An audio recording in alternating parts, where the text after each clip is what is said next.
Hello, dear fans, friends, and subscribers. Welcome to this cricket happenings, a sensational cricket happening show, I would say.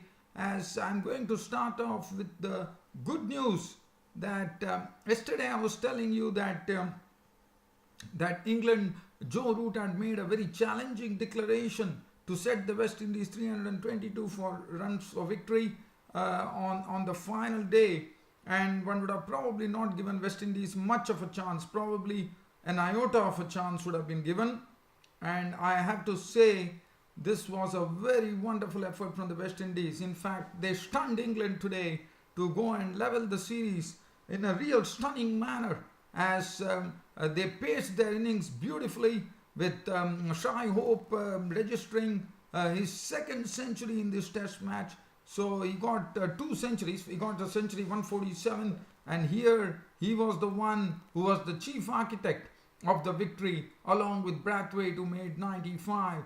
As Shai Hope remained not out on 118 with 14 boundaries to take West Indies to victory by 5 wickets. What a victory that was! And take a bow, West Indies. Brathwaite making 95, and Brathwaite and Shai Hope were the architects of this West Indian victory.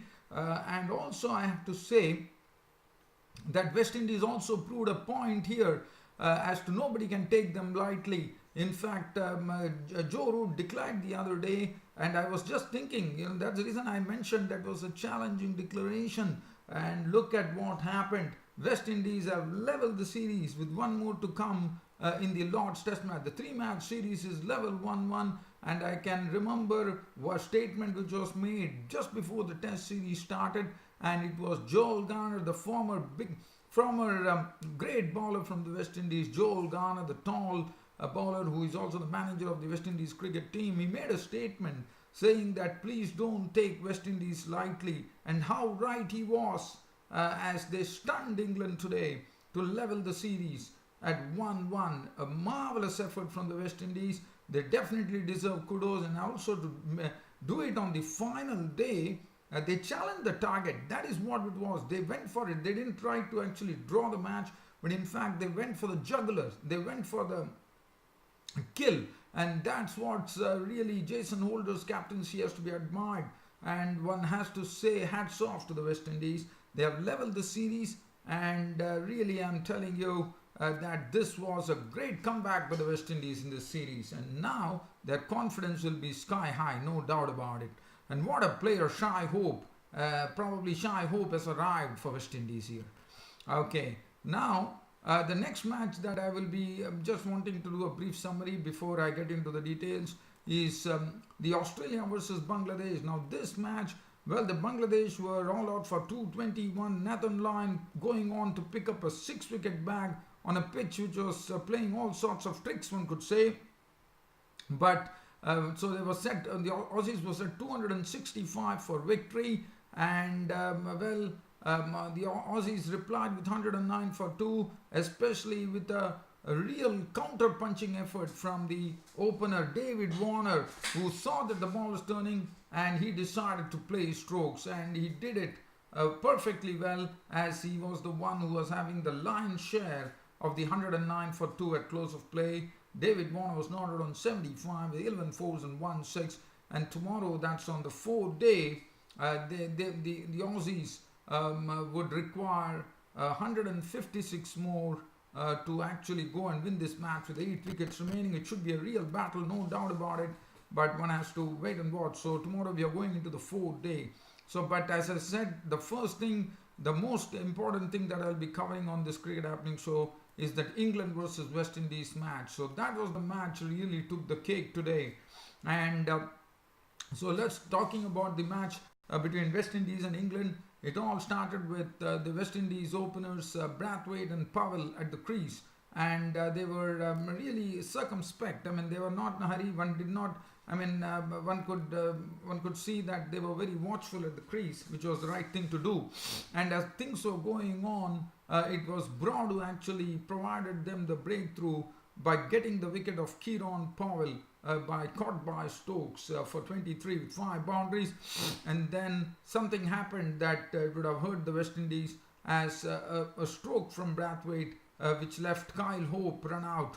In fact, Kyle Hope was run out for naught, and that was not a good thing for the West Indies to happen, as the score read 53 for 2, and now Brathwaite and Shai Hope were at the crease. At that time, one would have thought that West Indies would have really played for safety or probably trying to draw the match, but it was not to be. It was something very, very different. The way Brathwaite and Shai Hope actually, and as you know, Brathwaite and Shai Hope were the ones who also did a wonderful job in the first innings. As you would remember, both actually went on to make centuries, and Shai Hope and Brathwaite once again chiseled together a wonderful partnership.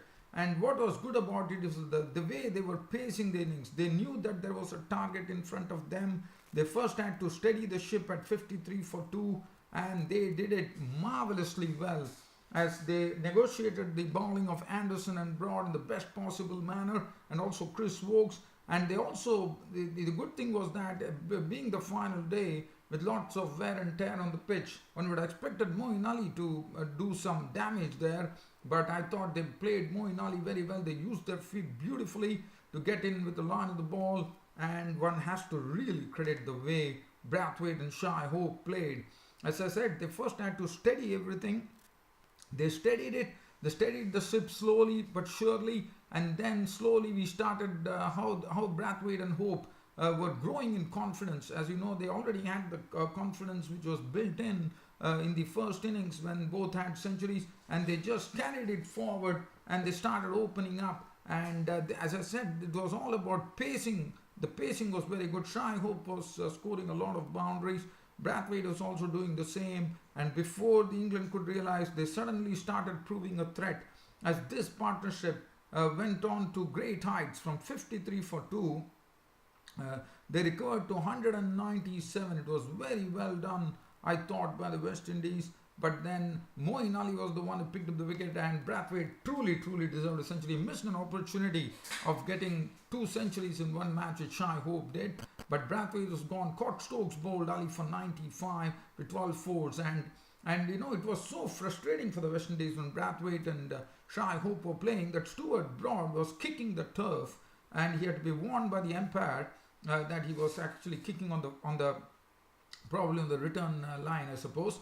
And he was warned by the umpire as well. So definitely the frustration, Brathwaite and Shai Hope really built the frustration in the England camp.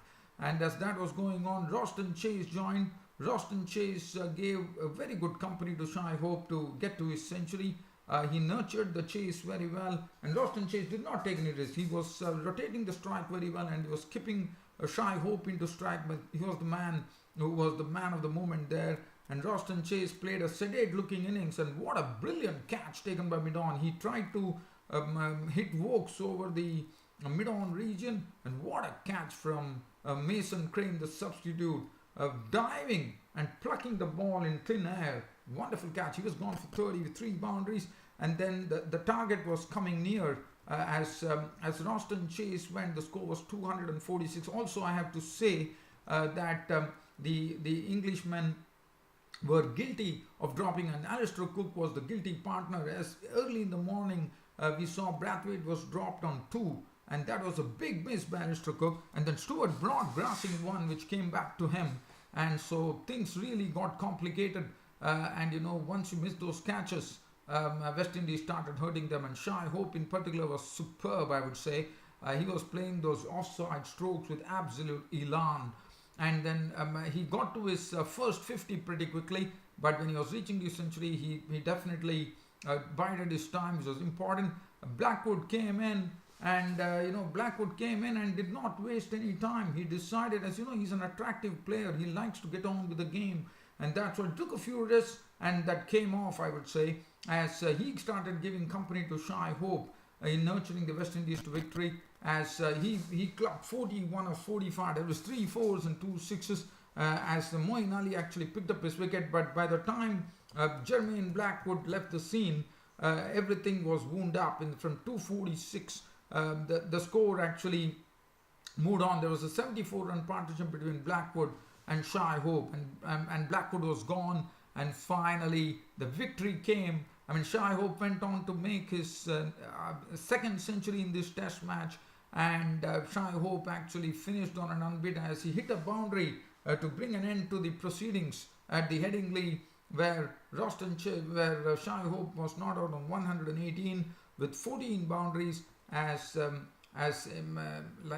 West Indies actually inched past the target of 320 true. What a victory for the West Indies. It was absolutely joyous scenes at Headingley for the West Indies camp, and England were looking a very ragged outfit in the sense their heads were really dropping, and why not? Because of the way the West Indies players has said, Joe Root, I was also thinking when Joe Root was doing, but it was a challenging declaration. In fact, Joe Root went on to say in the post-match interview that this is something that he will do. That is the way you could win. So Joe Root happens to be a sort of, I would say, a go-getter probably. He wants to, he really believes in taking up the challenge, and that is good to see.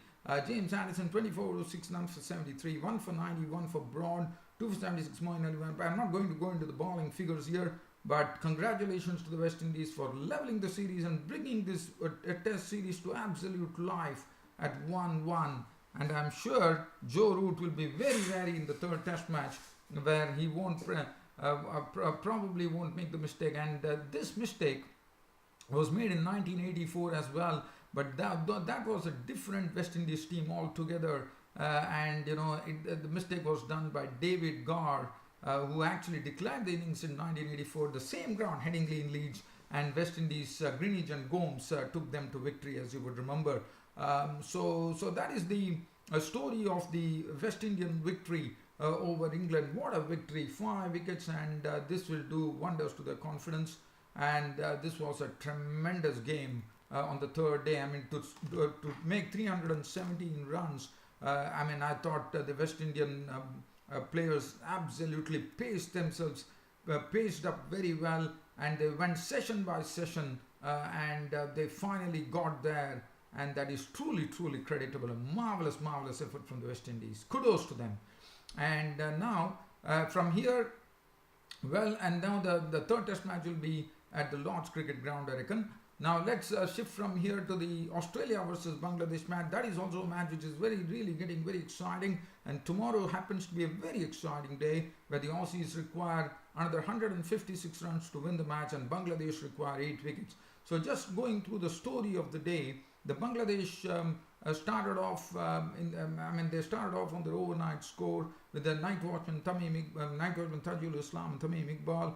Nathan Lyon, the right-arm off spinner, did not take time. He immediately dislodged Tajul Islam by getting him LBW for 4, so the night watchman was out. And then Nathan Lyon also picked up Imrul K's wicket when Imrul K's actually gave a catch to the cage in the closing cordon. He was caught by Warner to the bowling of Lyon for 2 in the forward short leg region. He was gone for 2, and then Tamim Iqbal, as usual, as what he did in the first innings, he continued to play his strokes and also was holding the innings as well, as Mushfiqur Rahim joined him. And Mushfiqur Rahim and Tamim Iqbal knew that occupation of the crease was very vital to keep them in the hunt there, and that's what they precisely did. And as they were doing that, and things were going on well, and that was the time this run out happened where Tamim Iqbal actually drove a delivery, and Mushfiqur Rahim was caught outside the crease by Nathan Lyon as the ball actually hit Lyon's fingers and rolled on to the stumps as the bails fell, and Mushfiqur Rahim was run out for 41 with 1-4 and 1-6. And then Shakib Al Hasan failed to the bat, but Tamim Iqbal was still there. He was going strong in the 70s at that particular time when, in fact, after Imrul Kais was gone, Tamim Iqbal was the next to go. But Tamim Iqbal, he made 78, which was good to see. He made 78 runs. As I said, this was his 50th test match, so he got 2 50s in both the innings, and it was good to see. So Tamim Iqbal was a victim of the bowling of Cummins. He was caught behind by weight of the bowling of Cummins for 78 with 8 fours, and Nathan Lyon took full use of a pitch which was turning, which was bouncing, and he made full use of that with the uneven bounce. As he picked up, Shakib Al Hasan was dismissed very cheaply. Shakib Al Hasan trying to skim down the crease and tried to loft Nathan Lyon, and it ended up with a very good catch taken by Cummins. He was gone for 5 with 1 boundary, Sabir Rahman played a brief cameo, I would say, of 22. He decided to attack the bowling as he made 22 with 2 fours and 1 6 as Nathan Lyon plucked this wicket. He was gone for 22. He did not review that.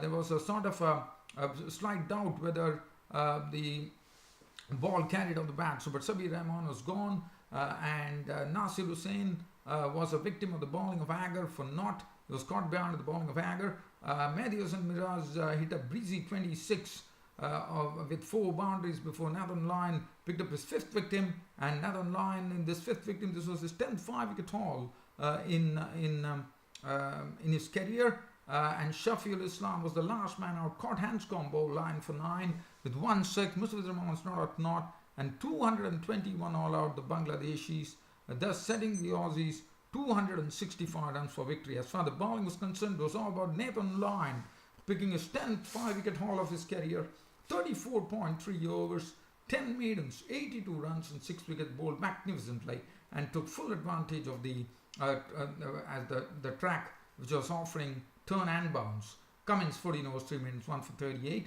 Hazelwood 4 overs. Well, that was bad news for Hazelwood. Hazelwood is out of not only out of this series, but he is also out of the India series, and that is not good news for Australia. He is injured and he won't be able to take further part. So that is bad news for the Aussies. Nathan Lyon 6 for 88. I thought Hazelwood forms a big part of this Australian team, and that really cripples them. Glenn Maxwell none for 24. Ashton Agar 20.5 overs, 2 minutes, 55 runs and 2 wickets. Usman Khwaja 1 over 1 run. And now, so the 265 runs was the one which was the target was given to the Aussies. It all started off with Matt Renshaw being consumed by the Ryder Murphy, Medios and Miraz, as Matt Renshaw actually got a ball which he could not get a bat on. He was gone LBW for 5, and Usman Khwaja was dismissed by Shakib Al Hasan as he was caught by Taijul Islam for 1, and that was not good going for the Aussies as the score read 28 for 2. David Warner realized that there's no point being there and pottering around. It's time for him to really take the attack to the rivals' camp. And David Warner started playing in his natural, aggressive way of cricket, and that started really bringing dividends as he went after the bowlers. He went after Marius and Miraz, Taijul Islam, and Shakib Al Hasan as well, with a semblance of respectability, I would say. As David Warner and he got his Stephen Smith, the skipper, coming in, and finally when stumps were drawn, David Warner was not out on a very aggressive 75 with 11 fours and 1 6. Stephen Smith, his partner, the skipper, was not out on 25 with 1 boundary, 109 for 2. The Aussies recovered 2 thanks to David Warner's real pyrotechnics, I would say, as 109 for 2, and that really meant that tomorrow, that's on the 4th day here at the Dhaka, it is the Aussies actually have to get 156 runs. They have their 2 best players at the crease, and they would hope that David Warner and Stephen, because they're the best players of spin in the team, David Warner and Smith, the experience too. So David Warner and Stephen Smith would be expected to take them as far as possible to get them to victory. And Bangladesh will be hunting for the 8 wickets. As I said, the pitch is not really behaving well, but one has to see as to what wins tomorrow, the bat or the ball. Mehdi Hossain Miraz 14 overs, 2 minutes, 1 for 51. Nasir done for 2. Mustafizur Rahman bowled only 1 over for 8 runs. Taijul Islam none for 17. Shakib Al Hasan 8 overs. I've been really surprised that Mustafizur Rahman in the first innings and second innings has not been used to the limit. I'm really surprised as to why. What is the reason? Because he is their main strike bowler, Mustafizur Rahman. Well, so that's the situation. And the 4th day happens to be a very, very gripping affair, whether Bangladesh for the first time can put it across Australia in test matches. And if they do it, there will be joyous scenes. And I'm sure the Bangladeshi fans would go really wild, no doubt about it. And for the Aussies to get 156 runs, they still have some batting to come. But as I said, David Warner and Stephen Smith would be expected to take it as far as possible, because there's a lot of inexperience in the latter batting order from the Aussies, but they would be expected the experienced pair actually does it. Other than that, I'm trying to see whether there is any cricket news that I can really talk about very quickly. As I said, Josh Hazelwood is out of the, not only out of the Bangladesh tour, he's also out of the India tour. That's a big blow for the Aussies, I would say. And also the Sri Lankan selectors, after India has actually taken 3 matches on the trot. I mean, they are leading 3-0. The Sri Lankan selectors are, after this ODI series is over, the Sri Lankan selectors have resigned. So they have said that after this they won't be the selectors. So that is another thing. And also from Sri Lanka, their injury woes absolutely continue. As you know, in the previous match, Chamara Kapagadra was the captain. Now Chamara Kapagadra is doubtful for the 4th ODI because he has got a back injury. So it really compounds the problems of the Sri Lankans, no doubt about it. Well, dear fans, subscribers, it was a real pleasure talking to you on this daily cricket show, Cricket Happenings, with more to come tomorrow, which, as I said, especially the Australia-Bangladesh, where it is going to be a gripping affair on the final day, on the 4 days, which should be the final day of this particular first test match of the series. And I'm hoping to catch up with all the action as I would recount it to you when I come back and speak to you tomorrow on my next daily Cricket Happening show. Until then, it's good night.